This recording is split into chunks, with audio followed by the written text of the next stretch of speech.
Hey there, do you want to know how to change your birthday on Roblox without a verification ID? Changing your birthday on Roblox is a little complicated, but don't worry.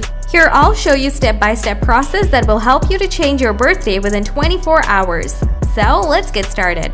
First, if you come and open Roblox app, tap 3 dot, scroll down, tap settings, tap account info. Now you can customize it from here. But if you can't edit your age, please follow the second process. To follow second process, open Roblox app, tap 3 dot, scroll down, tap help, scroll down, tap contact us, tap support form. Now this will open your browser. From here, first set your birthday. Tap next. Now please fill up all the information from here. Like enter your username, email address. Also enter the same email for confirmation. Tap Issues Details.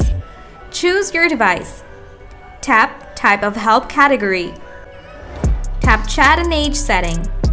Choose to change the child's age. Tell them you want to change your birthday from this age to this age.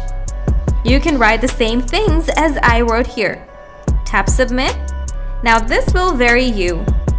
Once your request has been submitted, it'll take 24 hours. After that, you're going to change their birthday. Now still, if you have any question, please ask me in the comment section. Thanks for watching.